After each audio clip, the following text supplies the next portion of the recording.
So today we're going to be discussing how you could create the perfect ideal schedule for yourself.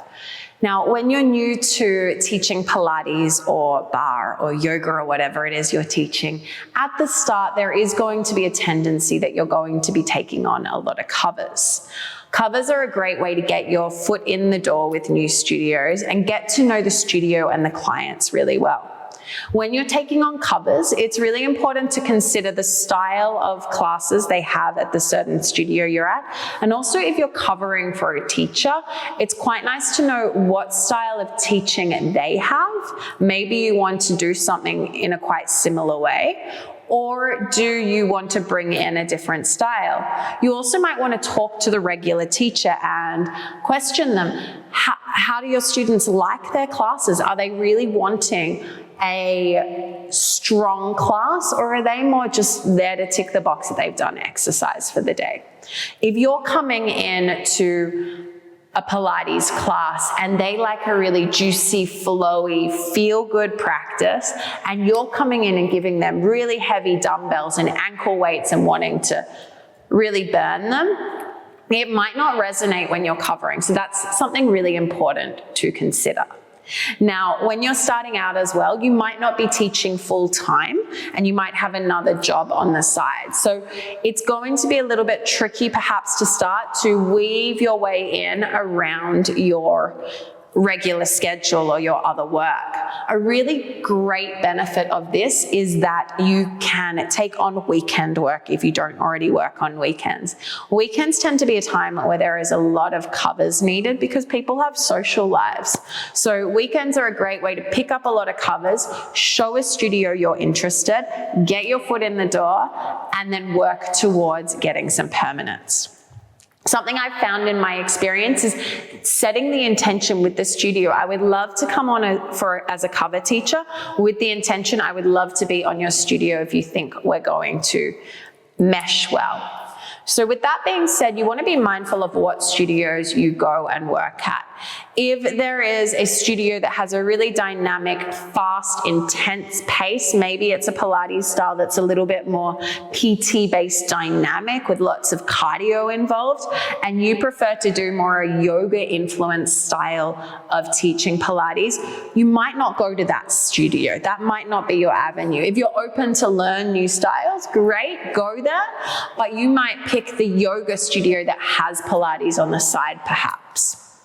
So checking out the studios that you're going to be applying for, seeing what the classes are like, seeing if you enjoy the classes and if you resonate with the way they teach is really important, because you don't want to go in battling, trying to teach the way that you like to teach if it doesn't resonate with the students there. Now, the next thing when you're looking at your schedule is that to start with, you're probably going to say yes to all of the classes to start to create your ideal schedule. Once you've got a full schedule, it's about then peeling back, getting rid of the ones that don't suit you. Now, unfortunately, as a new teacher, you'll generally get classes on the weekends before you get classes on the weekdays. Your regular teachers who have been there for a while will tend to have the ideal slots, and you're going to come in with the weekend slots. Now, if that works for you, great. If that's something that you're quite strict on not doing, be mindful that it might take you longer to get permanent work. There's a beautiful thing about weekend work. People are relaxed. People are there to have fun. They're not working in their week. So the vibe and the atmosphere on weekends is really fun. Generally, weekends, you'll start a little later in the morning, and some studios might even offer you a slightly higher pay for weekends.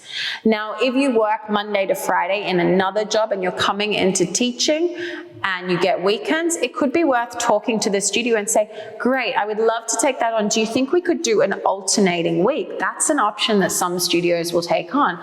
I do every second Saturday, someone else does the other Saturdays. It's an option to just throw around if that feels like it could resonate, if you're needing to have a day off. Now, one more thing on that before we start to go into a little bit more of the details with it is you need to have a day off. It can be tempting when you get into teaching and it's all fun and new for you that you've got your Monday to Friday office job and then you're taking Saturday and Sunday classes. It is so important for you to have space for yourself. Space for yourself to keep up your personal practice of movement, and space for yourself for your relationships to chill out. A day off, I think, is a compulsory thing you should put and consider when you're creating your schedule. Now, when you're putting together your schedule, say you've now got a full-time teaching schedule, something you'll start to notice is how your energy feels. Do you feel that you are a better teacher in the mornings, or are you a better teacher in the evenings?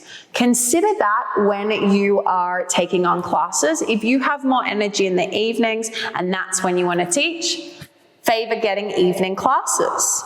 If you love waking up at 5 a.m. in the morning and you're full of energy, take on those morning classes. If it takes you 6 coffees and at 9 a.m. you're like, okay, you can talk to me now, you're probably not going to take on those morning classes. When we're looking at mornings and evenings, if you feel like you are okay with doing both, think about, would you like to do an evening class that maybe finishes at 8 p.m. in the night into a 5:30 or 6 a.m. class the next morning? What will often happen is when you get home from teaching in the evening, it takes you a while to wind down, to slow down, to switch off, to be able to get to bed. So it's not for everyone to do a night into a morning slot. For me personally, I loved doing that because then I would go Monday night, Tuesday morning, then have all of Tuesday afternoon and Wednesday morning off. So that might work for you better as well. Obviously, if you're in a partnership and you are a parent, you might not have as much flexibility with your options, so see what feels good for you there. So from there, if you're trying to schedule yourself a full-time schedule, first thing you want to look at is how many classes do you think you could energetically teach? If you're teaching bar classes, it tends to take a little bit more energy than a Pilates mat or a reformer class would. Yoga, I find, also takes a little bit more energy and is a bit more draining than Pilates teaching, so consider that when you're taking on a schedule. Reformer Pilates, you tend to not do as much demonstration, and hopefully you're not demonstrating too much in your mat and bar classes either, but that's what you want to be mindful of. If you are a teacher that demonstrates a lot, then consider how that's going to affect your body when you take on a lot of classes. So think about energetically how many classes you would like to take on, but then also consider what the average pay you're going to get per class is and how much monetarily you're wanting to bring in each week. So often people will keep a side job of something else while they're starting teaching and building up their hours to compensate monetarily to make their quota for the week of what they need to earn. Ranges of pay can be anything from about $35 to about $80 or $90 a class, depending on your experience and where you are based. Generally, a studio will tell you what their offer is for pay per class, and you won't have too much say in it, but really check in. If you're taking on single classes, you'll want the pay to be a little higher. When you're looking at your classes, what you need to also consider is the time it's going to take you to put together your playlist, to plan your class, but also to drive there. Does the studio need you there 30 minutes before, 15 minutes before, 10 minutes before a class? We know that what creates a really good atmosphere in our studios is when you come in and the teacher is really present with the new client when they come in. You're not rushing around setting up props, you're there and ready. So you are required to be there a little earlier before your class. So consider that in your hourly wage. Unfortunately, most studios will not pay you for the before and after time in the studio. So consider that. If I'm getting $60 for a 45-minute class, that sounds pretty good. But if I have to drive for 30 minutes to get there, be there 15 minutes before, 15 to 20 minutes after, and then I've got another 30 minutes home and it's peak hour, that's a good 3 hours of my day gone. And so that's 3 hours for $60. It's always ideal to take on bulk classes. So maybe you've got 2, 3, 4, maybe up to 5 classes in a row. I know some studios can give you blocks of up to 8. That's something that you'll learn while you are teaching. How many is your good number? For me, 4 classes back to back, my brain switches off after that. So that 5 and 6 class is not going to be good, and I'm not giving the same quality to my studio or to my clients. Play with that as you go, see how it feels for you, and be true to yourself. Try not to be greedy and take on too much if you're not going to be giving the same quality to your students. It's not fair on your students, and it's not fair on your body. If you take on too much, if I teach 8 classes in one day, the next day I'm ruined and my classes are not going to be as good either. So they're really important things to consider when you're putting your schedule together as well. So we're looking at, do we resonate with the studio? Does the class style I like to teach resonate with the studio? Am I a morning person? Am I an afternoon person? How much money am I wanting to bring in a week? And how many classes energetically do I think I am capable of? Making sure I've got a day off, considering the times that I'm driving. It could be only a 20-minute drive to that studio that you are at, but with peak hour traffic to get there for your 6 p.m. class, it could take you an hour to get there. So consider that as well. And do I want to work weekends?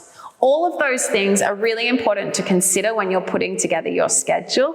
At first, say yes to everything, see how it feels, get to know the studio. If it resonates with you, great, stay on board. If it doesn't, politely talk to the studio about that. I hope this helps you create your perfect schedule. The best way to go about this is just learning and getting on in there. So say yes, have fun creating your dream life. So many of us have left the office job to create this ideal schedule for ourselves. You are working for yourself, so make it work for you.